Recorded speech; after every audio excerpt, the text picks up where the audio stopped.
Hey everyone, I hope you're well. This is the story about what if Naruto was neglected and became a Mist Shinobi. Before we start, please subscribe to the channel and like the video as well. So without any further ado, let's start the what if. Moving Fu would be too dangerous in her condition, so they made camp and waited. Eventually she came to and saw two people she never met before. "Who are you?" she said, trying to get up to a standing position, but the poison was still in her, so she was still down. "Rest Fu, we mean you no harm. This is Ujitoni of Kyumo, host of the Nibi, and I'm Zirif Grimoire Bounty Hunter," he said. This made Fu tense at him, but he put her at ease, lowering his mask, making her gasp. "Naruto, how? You're dead," she said as stray tears fell.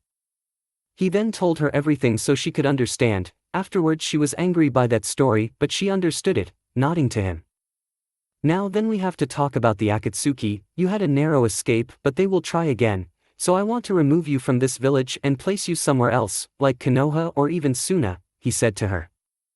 She thought about it for a little bit and agreed to it. This village loathed her and she knew Shibuki has wanted her to go live her life somewhere better, so it wasn't a hard choice to make. "I'll go, but first we need to go see Shibuki, tell him of this situation first," making a clone like Fu and clone left to see the leader of Taki.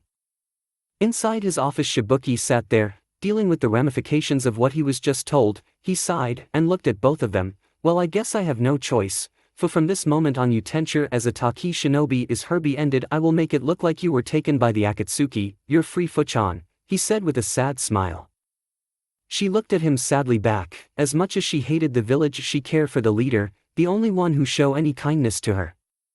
She nodded to him, handing him her headband and the left. She was now a free agent, but where would she go?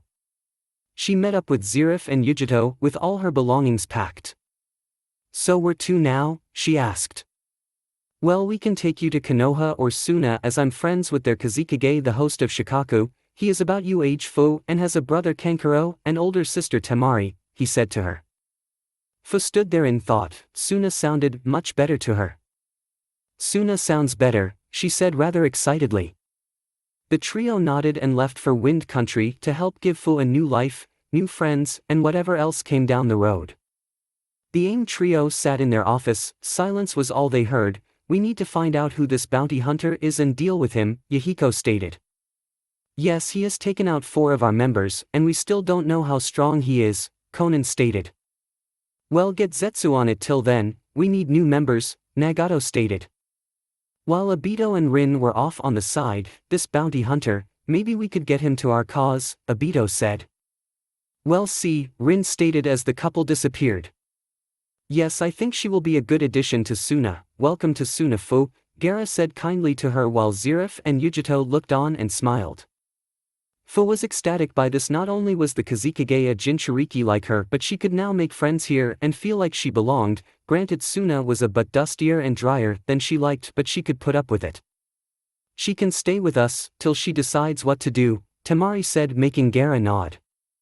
Fu was so overwhelmed she began crying happily as Yujito came up to hug her. "Well, then we'll take our leave, as I need to get Yujito home. For good luck, and I know you'll great here," Zirif said, giving her a nice smile. They nodded to their friend and bid the two goodbye, now making it to Kyumo, as Yujito had 2 days to return before he sent a search party.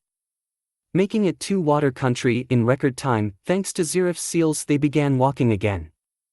But since being in Konoha, Yujito has been bothered by something and Naruto could see it. "What's wrong?" he asked. She looked at him, deciding she should, but said it anyways.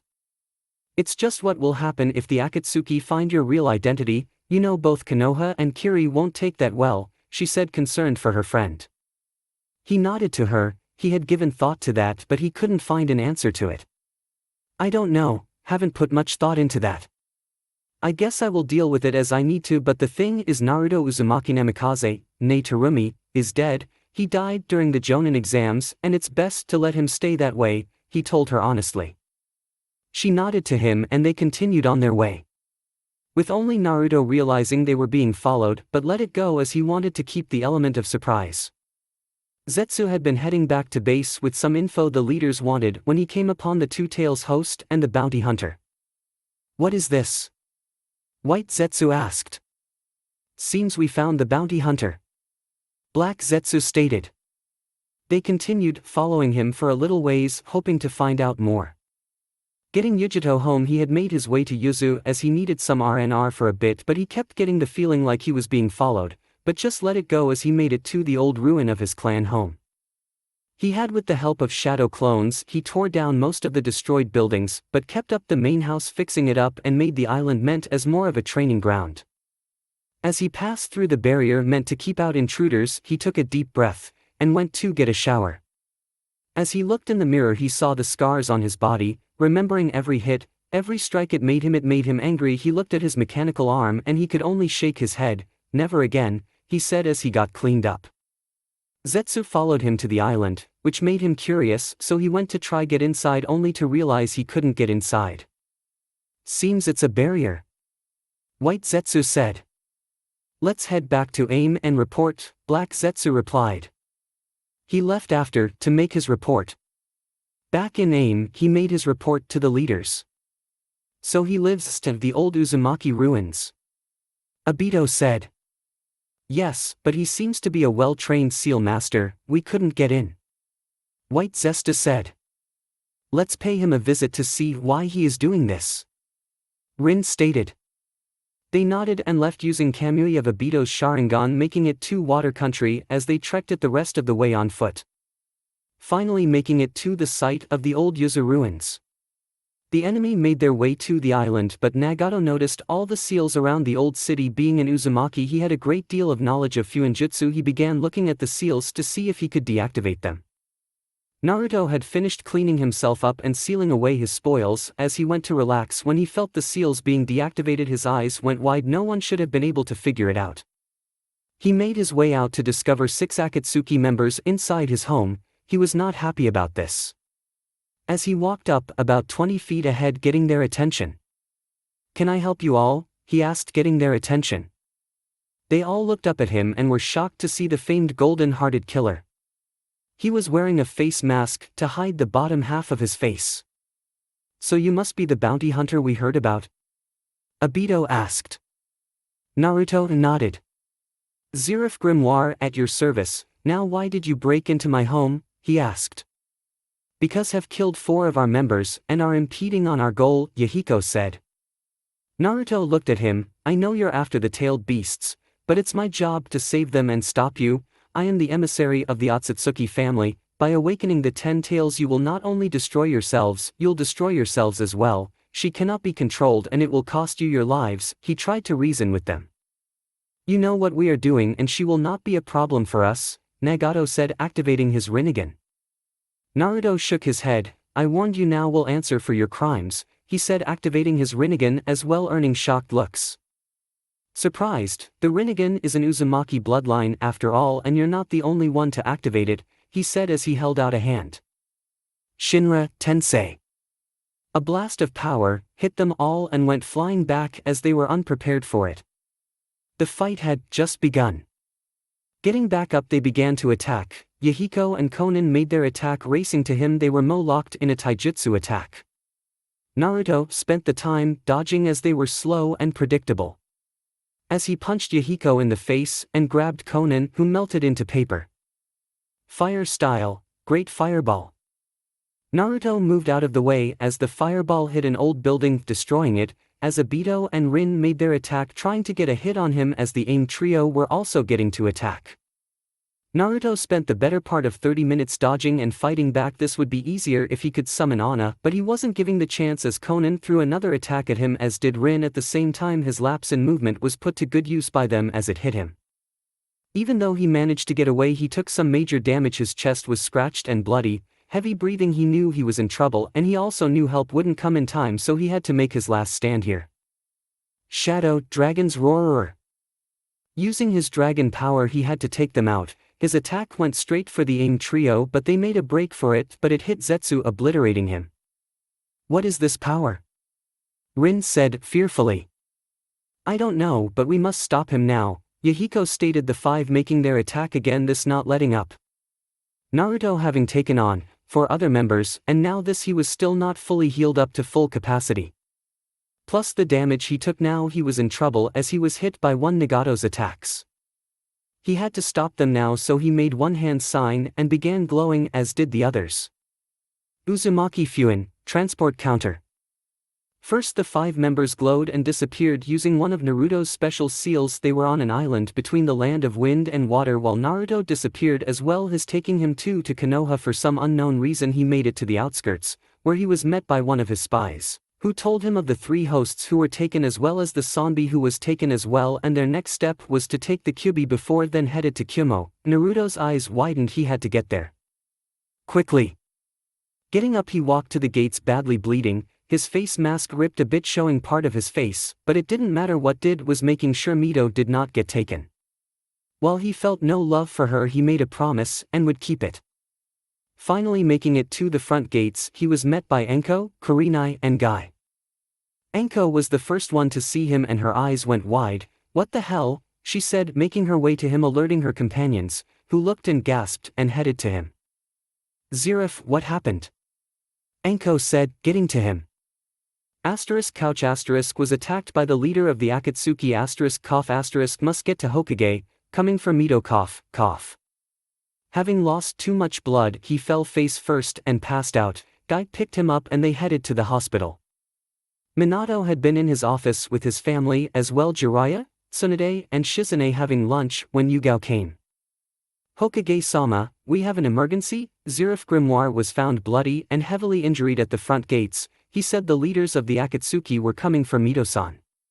"He is in the hospital now," she said. They all went wide as Tsunade and Minato headed to the hospital now. Once there they found him in a room passed out with his clothing and mask still on him. "Nurses, let's get to work," she said as they began taking off his damaged clothing to see his scarred body as well as looking at his mechanical arm, which made both Tsunade and Minato narrow their eyes at him. Finally they took off his mask and their shock and utter surprise when they saw his face. It was Naruto. Minato covered his mouth. Time stopped as he looked at the face of the son he abandoned all those years ago, the days of the son he watched die right before. Tsunade couldn't believe it either. It really was him, the godson she threw away so many years ago. Tears stung her eyes. "My God, it's him, he's alive, but how? Why?" Minato asked. Just then they heard the door open up and in came Kushina holding the baby with Mito by her side alongside Jiraiya and Shizune. "Minato, what?" Kushina stopped as she looked at the face she thought she would never see again, her baby boy, her Naruto.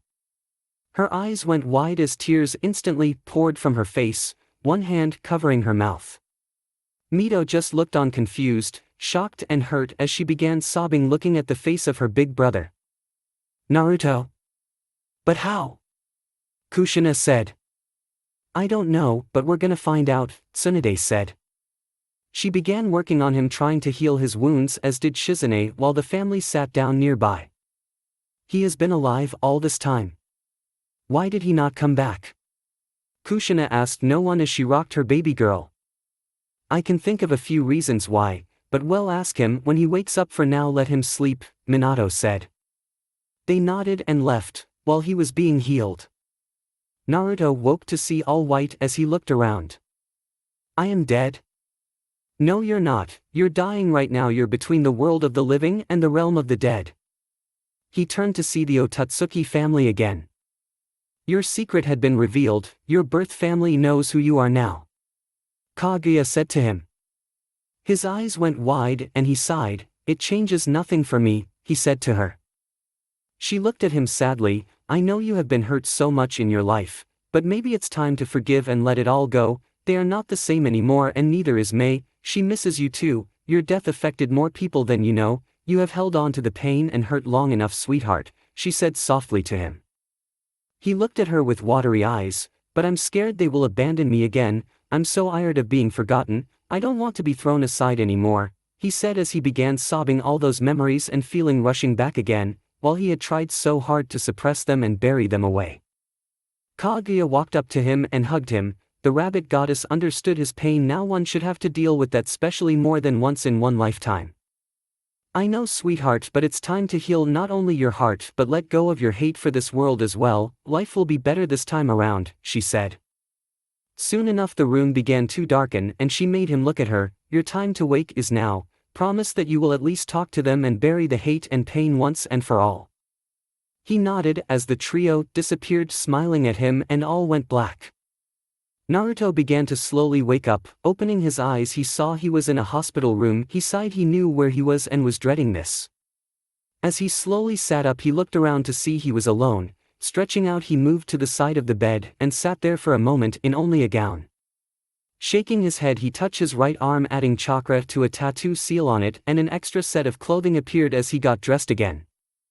Green pants, black sleeveless shirt, blue short-sleeved blue battle coat with red bandages on his right forearm and wrist, with black gloves, with his brown belt with his holsters as well as his black face mask. He walked out of the room and into the hallway where he is met by not only his family, but the teams and their senseis as well as the Uchiha. For a moment they were all looking away as he stood there, then Mito looked up still in tears. Turning her head to the right she saw him standing there, a blank look on his face, and she gasped. Everyone else looked at what she saw and their eyes widened as well. There stood the prodigal son, but he looked different this time with that mechanical left arm and lightning bolt scar on his right eye. Kushina stood up looking at him as Shizune was holding the baby who is aptly named after Minato's mother Mirai. Lady Namikaze, he said politely. You're alive. How we watched you die, she said. He took a breath. I did die. Itachi had killed me like I planned, but I met the Sage of Six Paths and told me that I had a mission to save Hibiju and their hosts. The Akatsuki are hellbent on reviving the Ten Tails, so now I have to stop them, but they have the 3, 4, 5 and 6 tails now, he said. Nothing was said till Mito stood up in tears, glaring at him. She walked up to him and slapped him across the face. You bastard, do you know how badly you hurt us all, you selfish asshole? How could you leave us like that? She yelled, hitting him with her fists. All the while he took in stride as she finally stopped and sobbed into his chest, grabbing his waist, afraid he would disappear again. Do you know what it's like to abandoned and forgotten, Mito? To know your life means less than the ground you walk on? He asked her, not attempting to move or hug her. She looked up at him, sniffling and hiccuping as their eyes met. Do you know what it feels like to wake up in the morning knowing you have nothing to live for, to go to bed hoping you don't wake up, and no matter what you do you're looked at like a waste of space? That had been my whole life, Mito, he said, his voice never raising. Everyone looked at him and cringed, because he was right. Kushina and Minato holding their heads in utter shame, bitter tears in their eyes, angry at themselves for putting him through that. I'm sorry, big brother, I never meant to make you feel that way, she softly whispered to him.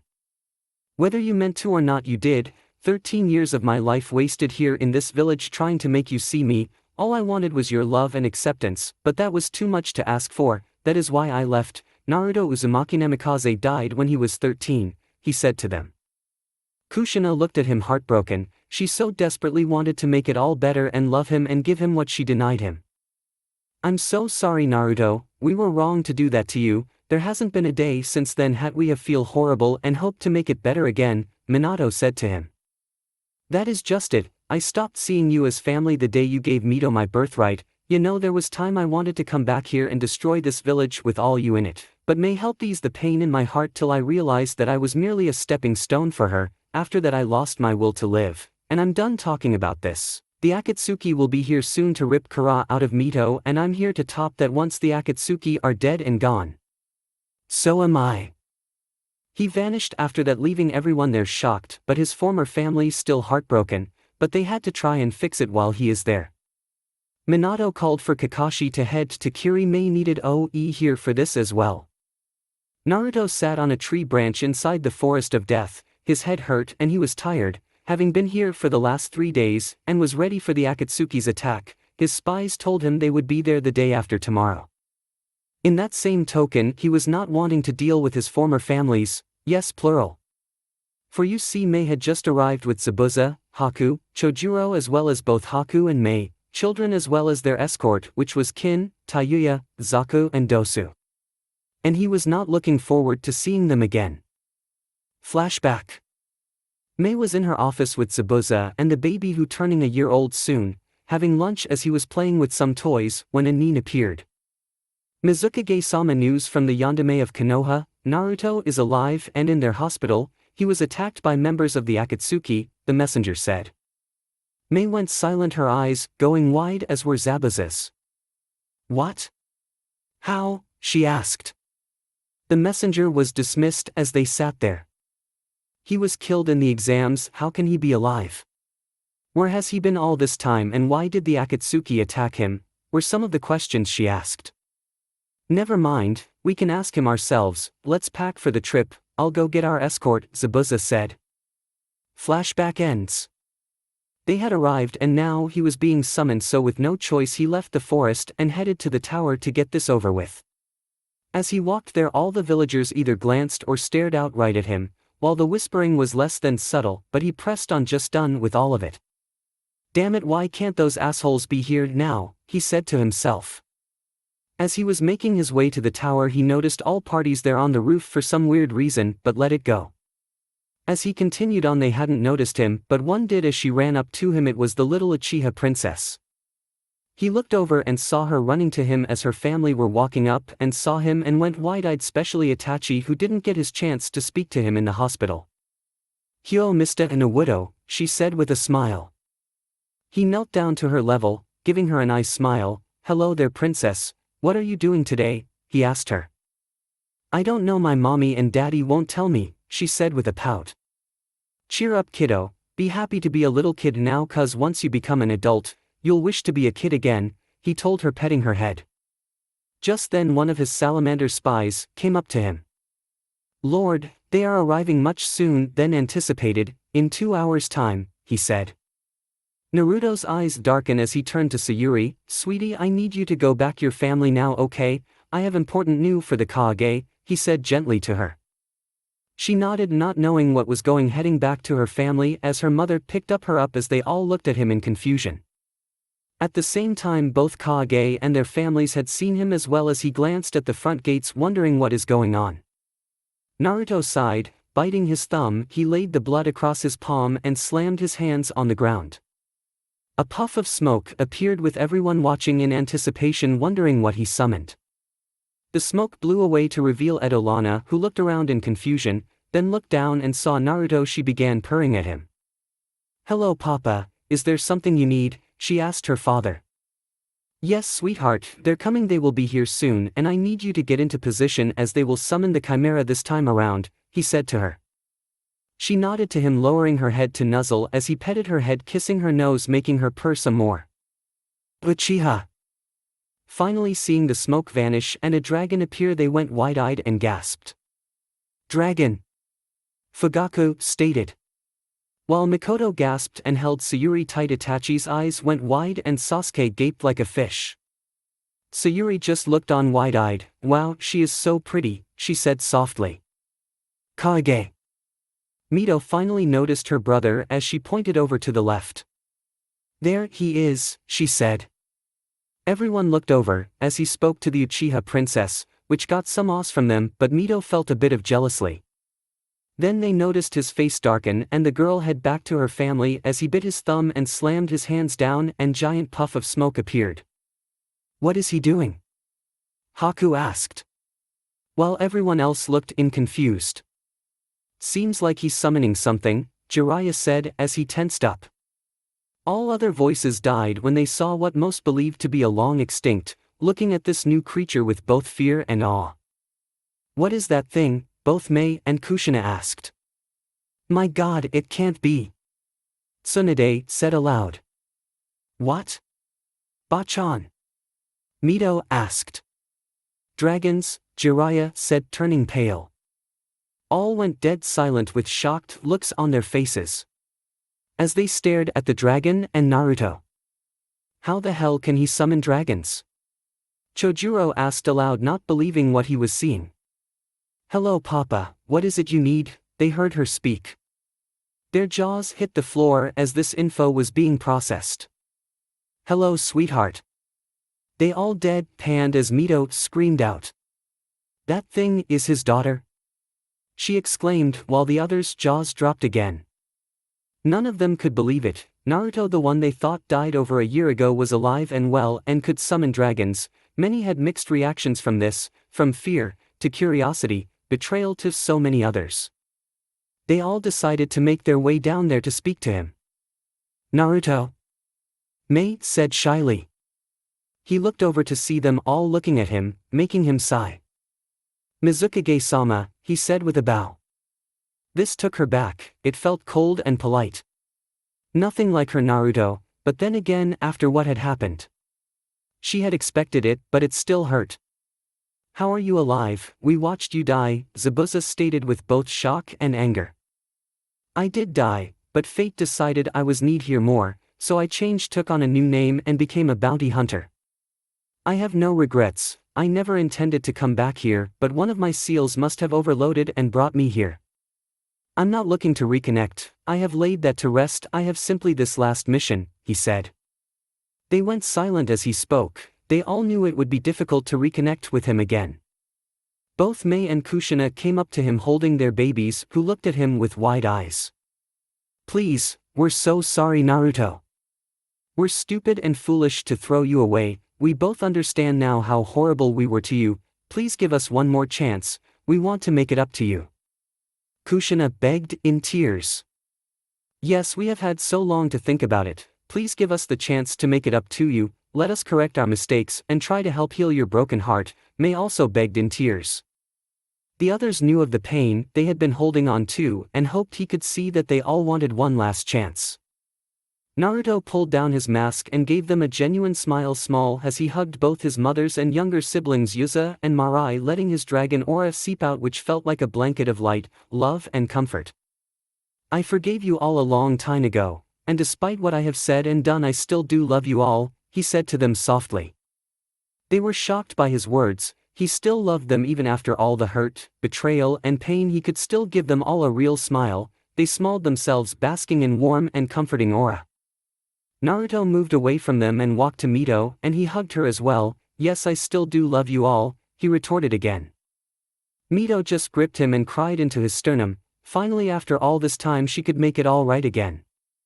Naruto kissed her forehead as he looked down and smiled at her while she looked up in tears, her soft hiccups heard. He let go and hugged both Chojuro and Haku, the latter crying as well. Congrats on your wedding and baby. I'm happy for you both, he said. Kissing Haku's cheek as she looked at him heartbrokenly, she wanted so desperately her brother back. He nodded to the others as he walked back to Edge, looking out to where the main gate is. He knew this would probably be the end for him, he would protect them like he said he would. He turned back to them. Edolana, the Akatsuki are here, get ready, he said, not looking up. She nodded and hid, using something similar to Jiraiya chameleon circuit. While I forgive you and still care about, I'm simply too afraid to let you back into my heart, I couldn't handle a third heartbreak, which is why I'm saying goodbye, be at peace, he said before he vanished in an elemental shunshin. Yahiko, Nagato, Konan, Obito, Rin, Kisame, Senjinzo had arrived to Konoha, ready to end this trivial life and bring their goal to fruition. Having made it to the front gates, Nagato held out his palm and blasted it open. Shinra Tensei. The doors flew open and the seven walked in to see Naruto there looking at them with the Hokage, both Sannin and a battalion of Jonin and Chunnin, as well as 2 members of the 7 swordsmen of the mist. Looks like we have a welcoming party, Rin said behind her mask. You will not take my daughter, leave now and your lives will be spared, Minato said, wishing they would leave in peace.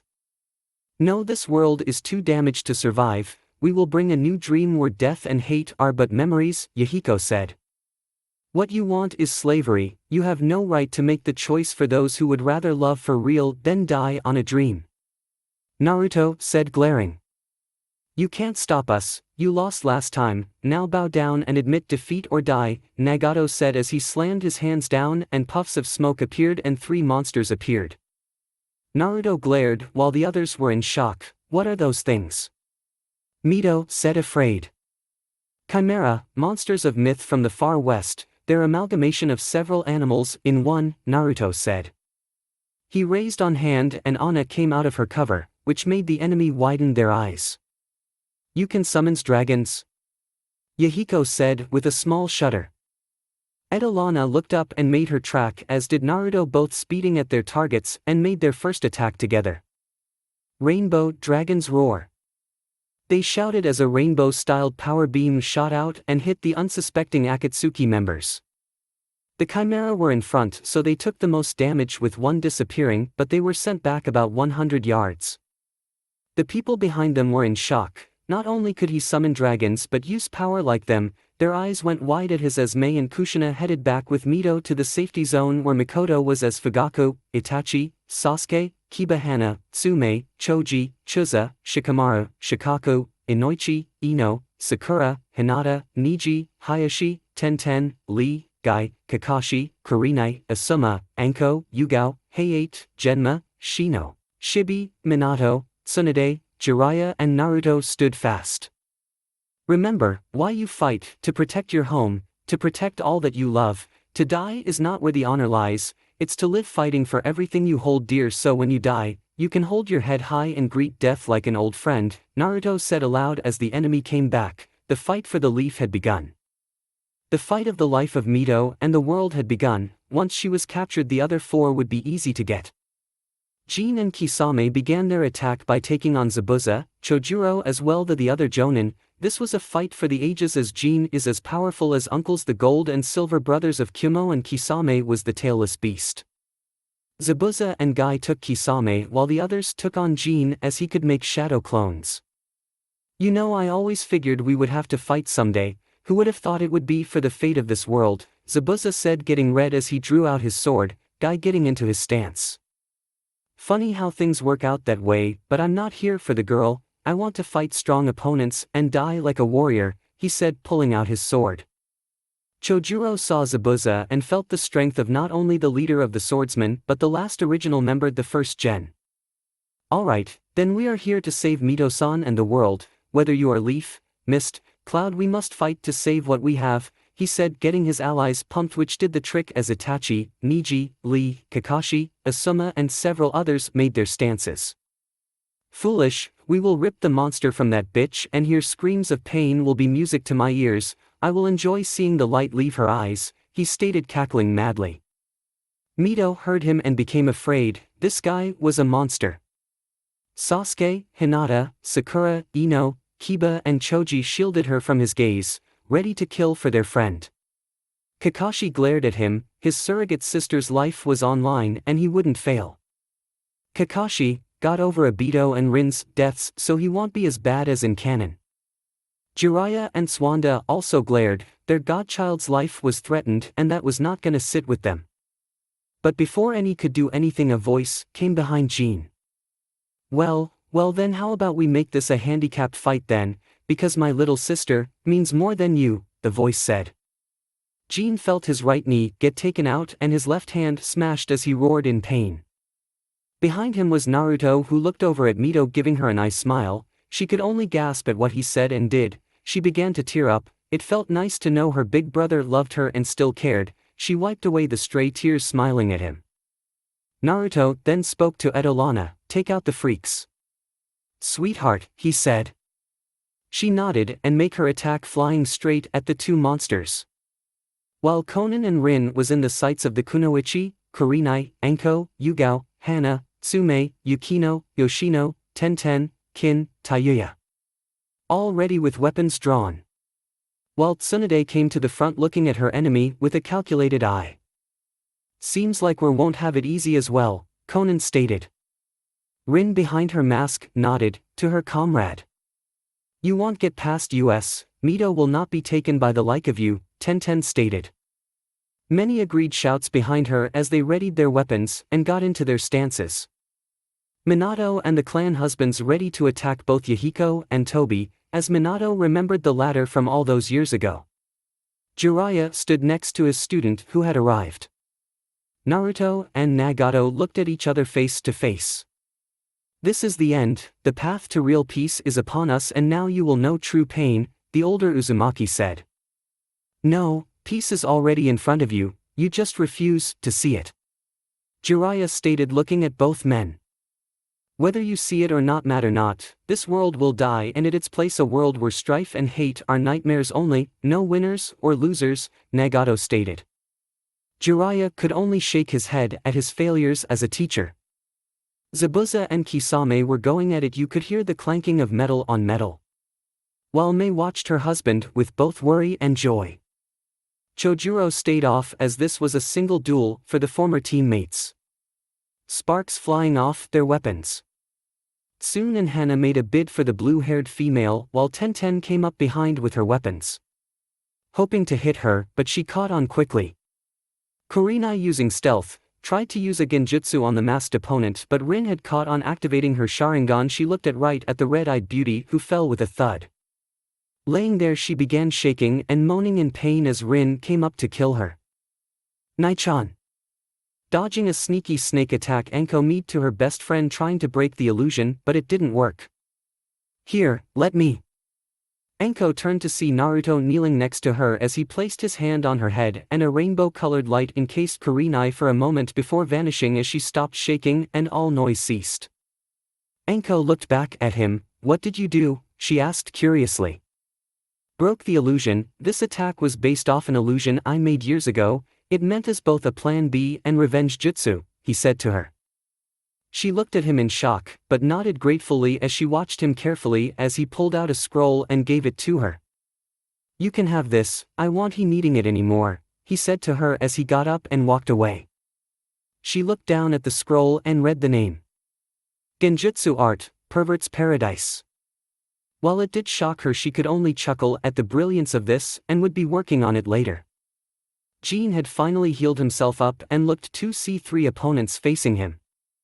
But while still angry from before, he let his guard down, which proved to be fatal. Guy ran up and kicked him square in the chest, launching him at Asuma, who had his trench knives ready to go. Adding his element, he cross-slashed the Kumo rogue across the back, as Jean screamed out in agony before the force of the wind pushed him off and into Kakashi's direction. Making his hand signs as lightning chakra coated his left arm, cocking it back, waiting till Jean was in reach and thrusting it out, puncturing his chest and crushing his heart. Jean, spitting up a decent amount of blood, began cackling for a moment, then went silent as the injury killed him. Kakashi pulled out his hand and burned the body. My Amuto means too much to let you have her. Anko had returned from bring Kurenai to the tower to rest. And got into the fight again. Which soon came to a standstill as 5 of the remaining 6 stood there looking at their enemies. Minato, Jiraiya and Tsunade stood at the front while the clan heads stood behind them along with the Jonin, Chunin and Genin. Edelana had finished her fight early and went to stay by the Kage tower just in case. Enough of this, give us the Kyuubi's Jinchuriki, and no one will be hurt, Obito stated. Minato stood firm, he would not give his daughter to them. Naruto pushed forward, making his way out to them. He stopped in front of the 5 as Zabuza and off battling Kisame, so he focused on the rest. I'm afraid to say, you won't be getting her, and this fight will end here today. Naruto began powering up, but it was chakra infused. He was using his Dragon Slayer magic, which felt a bit different, not as heavy or potent, but still got the job done. As a rainbow-colored aura swirled around him. As scales grew over his body. I will end this, and your tyranny will be put down. But remember, good and evil cannot be without another. As long as you balance it, the world will know peace, Naruto said. Closing his eyes, he reached down deep inside and pulled out Dragon Force, the first one to ever use it. It was untested and very dangerous, as he was combining all of the Dragon Slayer magic he learned into one, the first. Rainbow Dragon Force. Wings sprouted out of his back, shimmering with multicolors. As the scales you could on his face, his eyes became white while his hair was floating. They had seen what Naruto had become. He hardly looked human, and with the wings looked like a demon. Nagato went wide-eyed and bit his thumb and slammed his palms down as 6 coffins came up, opening up, showed 6 bodies covered in black bar-like piercings. Dojutsu Arts, 6 Paths of Pain. The 6 bodies came to life, standing in front of the other 5, staring at Naruto. Ash! Stared them down as well as he vanished using his incredible speed, grabbing Nagato and heading as the 6 paths followed behind. Things had just taken the next steps. No had expected for that to happen, but yet it did. Naruto had transformed into something else. They saw him taking Nagato and his 6 paths away from the field. Now making a bit more room here. Naruto stopped at the edge of the forest about 5 miles outside the village, where the elder Uzumaki went skidding across the ground about 10 feet as his paths came to stop in front of him. Naruto stood there, his dragon force glowing. Even with it being the first time ever being used, he felt no side effects yet. Nagato stood up, glaring at the boy, his Rinnegan glowing. "You're only delaying the inevitable." "No, I'm stopping it." Naruto wasted no time as he charged forward, throwing a punch at the first path in his way, knocking it aside. As two other paths came in for the attack, the fight began. Naruto caught a punch thrown by the second path as the third path threw a kick. But Naruto saw it and caught it with ease, but what he didn't count for was a fourth coming up from behind and kicking him square in the back, sending him flying. As the first came back, fixing its jaw, the six stood there waiting. Naruto returned to continue on, kicking the fourth in the face, while the first three attacked again. The Taijutsu's fight was intense as punches and kicks were felt because of the awesome force behind the strength. Neither party giving ground. Soon enough the last two appeared in the fight, making it a 6-on-1, but Naruto didn't care as he had a job to complete. He knew he wouldn't be surviving this, but this didn't matter to him anymore. He was ready for peace. Back inside the leaf, the remaining members of the Akatsuki were not faring as good either. Yahiko and Obito were losing against the combined might of Minato, Fugaku, Jiraiya and Hayashi, as well as many of the jonin of the village. Konan and Rin were surprisingly able to hold their own against the kunoichi, just barely though. The damage was held mainly to the front where the main gates were, so no civilian casualties could be had. "At this rate, we're not gonna survive this," Yahiko said, wiping some blood off his mouth, panting hard. Obito, who glared at his former village, agreed, but they had to get it done by any means. While Minato and Fugaku came in for another attack. Too many lives counted on this fight. Taking a Hiroshin kunai, Minato led the charge. Tsume, who was in charge of the kunoichi, was breathing hard, watching her comrades fight.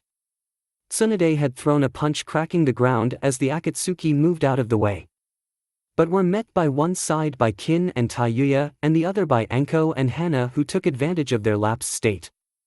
While Rin saw it coming, Konan didn't, as she feared for Yahiko and Nagato. Squelch. Konan's eyes went wide as she felt a blade sticking out of her chest. She looked down to see a small sword with a pair of hands on it. Looking up, Yugao, who held no expression. Roughly pulling the sword out, Konan fell an instant kill shot as her heart had been severed. Yugao looked back, a grim and tired look on her face. Rin looked on to see her friend dead. Filled with rage at her former village, her eyes began glowing as she pulled out tag bombs and throwing them at her enemies. Soon enough explosions were seen and heard, as well as cries of pain were the only noise heard. Hana, Anko, Kin, Taiyuya were critically injured, while Shizune headed to aid them. Tsume, Tsunade, and Yugao stood in her way now, as Tenten, Hinata, Ino and Sakura were back up just in case. Without a word they charged the masked girl, hoping to end this quickly. Yahiko had seen the girl he loved being killed before his eyes, and it sent him into a blind rage as he began attacking Minato and Jiraiya without cause or care, leaving Obito to curse, while he took on the male clan heads, mainly Fugaku, Shikaku, Inoichi, Choza, Shibi, Hayashi. Even with the Mangekyo, he was still outmatched in terms of experience, but they had a mission to complete. "I have failed you all, but today marks the end of the Akatsuki," Jiraiya said sadly as he slapped two tags on Yahiko's head as Minato distracted him. Jumping away, they blew up along with his head. Minato grimaced, seeing another of his student siblings go. In another life he would have liked to have gotten to know them. He turned to Kushina, Mito and Mirai, all safe, making him smile, but then felt a huge explosion outside of the village and remembered his son was still out there. Naruto was now having a hell of a time with the 6 paths and his Dragon Force active along with his Rinnegan. It was draining him quickly. But at the same time keeping up the use of chakra as well was killing Nagato as well. He had felt both Konan and Yahiko pass on and was heartbroken. He no longer wanted to complete the goals, but he wanted to just kill them all. The 6 paths advance again, trying in vain to cause as much damage as he could before the end. Naruto was ready for this to end, so he carried on through the pain now, as he didn't have much more time left. Path number 1 made the first move, cocking back to punch him, but Naruto caught it and broke the hand and with his other fist smashed the head in, ending the body completely. Not wasting a second, he made the next one as path number 3 was right there. Summoning some power, the rainbow aura formed in his hand. Rainbow Dragon Punch. With it he evaporated the body. Powering down he went for path number 4, drop kicking it hard, it exploded en masse. Naruto was now panting, taking a minute, he coughed up blood, he had to finish this. Path number 2 made it way to him, punching him hard and sending him flying into the trees, with path number 5 and 6 close behind. Naruto got up and charged again, wanting to end this quickly. Rainbow Dragon's Roar. A blast of rainbow-colored energy flew from his mouth in the direction of the last 3 paths. Number 2 moved out of the way, but 5 and 6 weren't as lucky and took the hit directly, being disintegrated. Nagato couldn't believe it. He had the eyes of God, unimaginable power, and yet this man was beating like a drum, his body now shaking. He coughed some of his own blood, his vision now blurring. Naruto was panting, his energy nearly depleted. He had to win this for Mito and the others. Shaking away his blurry vision, he powered up to finish this, coughing up more blood in the process. The Dragon Slayer power was destroying his body. Racing ahead, he was now fighting not only against pain, but time as well. Minato was facing against the very same man who nearly killed him and his family. He would not lose this time around, especially as the Nine Tails was not a factor in the fight, nor would she want to be, which he was thankful for. Charging at his enemy, they clashed blades. While Tsuwanda was on a battle of strength against the masked female.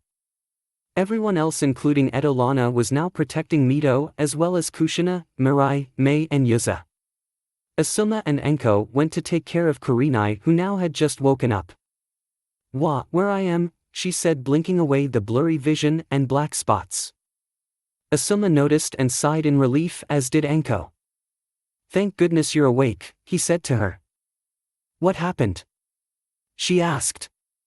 Enko then spoke up as everyone now listened. The female masked creep put you in a powerful gen that was gonna make you love through your worst fears, but Naruto came and dispelled it, giving you to me so I could get you to safety, she said. Kurinai went wide-eyed with surprise, but was thankful he had saved her. Once this was over, she wanted to thank him personally for this. As she got up slowly to watch the last fights taking place. Zabuza and Kisame were both panting now, cuts and blade marks all over their bodies, sweat pouring from their faces. This was one hell of a fight, but they were loving it. Been a while since we went all out like this. Zabuza said. Kisame nodded, you're right, but we also can't keep going like this, so what do you say last attack wins? Zabuza nodded, this would be it. He raised his sword to stance, while Kisame did the same, no going back this time. When a single leaf fell, the two charged at each other with Chojuro watching on. The sound of metal clanging was heard and both stopped standing in place. When all of a sudden 2 blood spatters were seen from each participant, Zabuza had 1 coning from side while Kisame had 1 coning from his neck. The pair soon fell after, with Zabuza breathing heavy. Kisame just smiled, he got the fight he wanted and died like a true swordsman. Closing his eyes, he passed on. Chojuro ran to his leader, picking him up with his blade and grabbing Kisame's as well. He went for medical help. With all but 3 battles done with, things were looking up now. Mito could finally breathe a sigh of relief. When she felt a hand on her shoulder, she loomed up to see her mother smiling at her. She smiled back. It was almost over now. Mei saw her husband in a bad way, but Shizune was working on him and loomed like he would live, making her smile, as she kissed her son's head. Haku did the same, worried for her father, but saw her husband there as well and sighed as well. The nightmare was almost over. Minato needed to come up with a plan as to fight this man before him. When an idea came to him, he charged again, throwing a kunai at the man, which passed right through him. He charged up his Rasengan and pushed it forward, which didn't pass through him. Instead it went through his chest. Blood came out of the mask as he screamed out in pain, and with 1 swift hit sent a kunai through the mask into his skull, killing him instantly. Minato watched as Obito fell to the ground dead. Looking back, he saw his family was safe and he felt like a terrible weight was off him now. Rin, who took a look away from her fight, saw her lover die, falling to the ground in horror. She wanted to go to him and in that moment forgot about Tsunade, which was a big mistake. Seeing her distracted, took the chance and pushing all her power into her fist, punched the woman's head clean off. Rin had died as well. As the body fell, all members of the Akatsuki were dead now and the people began celebrating. It's done, the Akatsuki have been defeated, the Ten Tails can never return, Mito said aloud. Kushina breathed a sigh of relief as her daughter was saved. Minato had come to hug his girls, happy to all be alive and safe. Anko took out the scroll Naruto gave her and began reading it. It was quite impressive and showed the various ways it can be used. Tsuwanda and Jiraiya came back up after smiling that their family was now safe. All of a sudden another explosion occurred, making them all realize there's one last fight going on. As Edolana vanished in a puff of smoke. Naruto had finally beaten the last path as it lay smashed beneath his feet. He finally powered down his dragon force and became dizzy, grabbing a tree limb to steady himself. He could feel his body shutting down, so he had to be quick. Making his way to Nagato, both breathing heavily with major rasp, they stood facing each other only meters away from each other. Looks like this is it, for both of us, Naruto said, what little strength he had left to stand with. Nagato nodded as he began hacking up blood, his breath shallow, the light dimming in his eyes. Maybe now we can have the peace we sought after, he said with a smile as he stopped breathing and the last little bit of light leaving his eyes. Naruto nodded, closing his eyes. With that he began his journey home, a trail of blood behind him. He wanted to die in peace, besides this was their victory, not his. When everything stopped they had assumed it was over and went to find him. They found Nagato but no Naruto, but they found a rather large blood trail leading away which concerned and scared them. They followed it hoping Naruto wasn't too badly hurt. He just wanted to go home but it seems that was not meant to happen. As his body was shutting down he stopped at the edge of the forest, laying against a tree, blooding now draining from his mouth. He hacked up some more. Catching his breath, he wiped it all away then laid back. This was it for him. He looked to horizon to see the sun was beginning to set, beautiful colors of the sky as the wind blew the clouds, almost making it look like they were sailing away. He had a peaceful smile on his face as he grabbed out the dragon's summoning contract. He decided he would give this to Haku. He trusted her the most to keep his baby Anna safe and she would honor that. Having a hard time keeping his eyes open, heard commotion to the right and saw search party. Mito was ahead of the group. She desperately was looking for him and she found him, laying against the tree. Found him, she yelled out, getting everyone's attention. They all looked and saw him. But they noticed he was pale and with blood everywhere.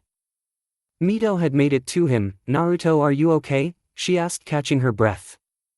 He smiled at her. No, using the dragon force proved too much, he slowly said to her, his voice cracked. She didn't know what that meant but didn't have time to think about it as the others appeared. Naruto-chan, Kushina said, full of panic as Mei looked at him in horror.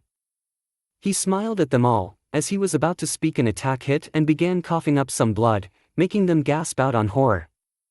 Tsuwanda and Shizune got to work trying heal him. But he stopped them, shaking his. My insides are liquid now, shutting down slowly. The damage is done, he said to them. They went wide-eyed but slowly nodded, knowing there was nothing they could do to save him. Kushina and Mei were now in tears. They were losing him all over again.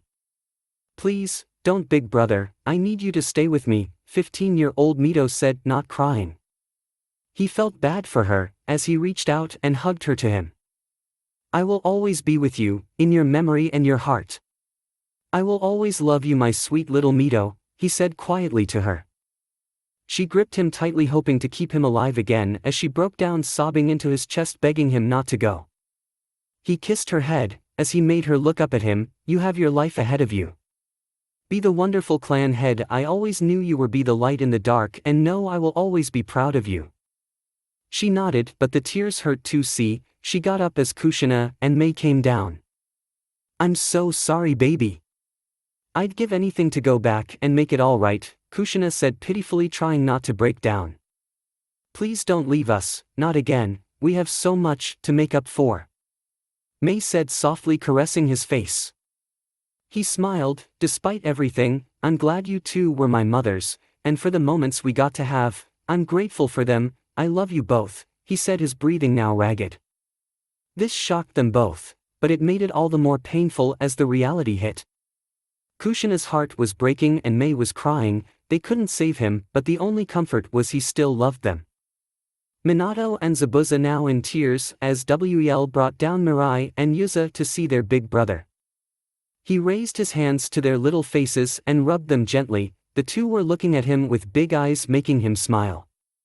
"You two are the future, I can only hope that you are better than I was," he said as he muttered a prayer as he placed his hand just above their heads. They both were glowing softly in the rainbow spectrum.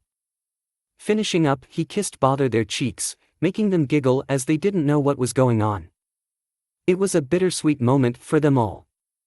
All of a sudden little Sayuri came up to him while Mikoto, Fugaku, Itachi, Izumi, and Sasuke stood by watching. Miko was in tears while Itachi stood there trying to break, but the tears pouring down showed otherwise.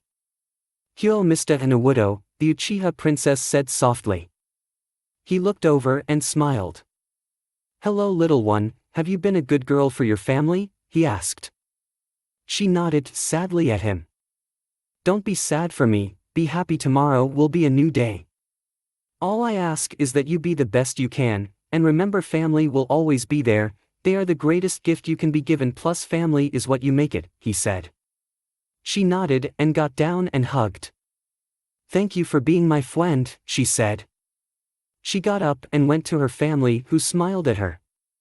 The time was near. He picked up the scroll and looked to Haku. "I have a gift for you," he said to her. She was confused but made her way to him holding her son. He smiled at her. "This is the dragon summoning contract, I want you to have this," he said. This shocked them all. Haku looked at him through watery eyes. "Why?" she asked. "Because I trust you take care of them, especially my Edolana, I trust you the most, to protect my baby after I'm gone," he said. Tearing up at the thought of leaving Anna was painful enough. Haku didn't know why, but she began crying. He trusted her the most, but she was losing her first friend and big brother. It had become too much. "Please, don't leave, I need my big brother too," she begged him. Her voice sounded heartbroken. He, using the last of his strength, stood up shakily as he embraced her, her hand gripping him. "Like Mito, as long as you hold me in your memory and heart, I'll never truly be gone, and like her I am not only so proud of you but I will always love you," he said, kissing her head and his nephew's. No dry eye was seen as they were now giving their respect to the man they had forsaken so long ago, the man who came back to save them and who was now dying for real. Chojuro had come and hugged his best friend as well. His sobs could be heard as well. Naruto just hugged them all. He had saved them all and made up with his family. There was nothing left to hold on to anymore as he closed his eyes and his heart finally shutting down. He let go of the couple as they hugged each other and he in slow motion fell backwards, hitting the dirt. His time was done and he passed on. Cheyenne was sitting with her mother drinking tea, talking about nothing special when a guard came up to them. "My ladies, we just received word. About an hour ago Zeref Grimoire the bounty hunter died. He fought with the mercenary group the Akatsuki," he said. The pair gasped as Miroku looked at her daughter to see the heartbreak on her face as she cried for the man she cared for. Despite the sad setting, the sun was shining with the clouds dancing overhead. In Konoha we see both leaders of Leaf, Mist and Sand along with their families and friends paying respect to Naruto. Minato and Kushina with Mito and Mirai. Kushina the devastated look as they bury her baby boy's urn. Mito smiling sadly as she touches her face, with Naruto's eyes. As per his request she now holds the Rinnegan. Mei, Zabuza, Yuza with Haku, Chojuro and their infant son with Edolana who has been crying. Haku comforts the dragon but she misses her papa. On another side we see the seven Jinchuriki, some bandaged up but all happy to be alive, and all owe it to Naruto who even in death saved them all. Even Cheyenne and Miroku went to pay their respects. Minato let go of his wife, walking up to the podium. "Today we give thanks to someone who changed the very fabric of our lives and gave us all a second chance. He was my son, but he was more than that. He was a son, brother, uncle, friend, and we owe it to him to start over, build better world, a world he laid the groundwork for," he said. Many there nodded, the Uchiha, the Inuzuka, Aburame, Nara, Yamanaka, Hyuga, Akamichi. The Jonin nodded. Kurenai laid a white rose on his headstone as a thank you for saving her. Anko smiled, gripping the jutsu he gave her. The Jinchuriki all gave a single flower as a thank you. Mito came up last, her eyes damp from the tears. She knelt down, kissing the headstone. She said nothing but cried. She was heartbroken, she just wanted her big brother back. Hinata and Sasuke came up to her, helping her up, hugging her as she cried. Mei and Kushina put down 2 headbands, one of Konoha, the other of Kiri, their faces pale, tear stains crusted on their rosy red cheeks. Mikoto and Tsume had come up as well, putting a flower next to the headband. They wish they had been better godmothers. Itachi and Hana had come up to bring their others back. Bowing their heads for a moment of silence, but still quite sobbing was heard. Raising their heads up, they saw Rainbow over the Kage mountain, and they knew he was still there. In front of the council, Naruto stood, his face stone. "Will you take this mission?" Agnologia asked. He nodded. A new adventure sounds good to him. The dragons smiled and nodded. "There is a guild called Fairy Tail, that is where my son Natsu, my son Gagiel, and my daughter Wendy all reside. They'll need you help in the coming times," Grandina said. He nodded. "Well, let's do it then." Naruto's time in the nations is over, but his time with Fairy Tail is about to begin. Thanks for watching. I hope you enjoyed. If you enjoyed this what if and want to see next part of it, comment down below and let me know. Also share this video with your friends. See you in the next video. Peace.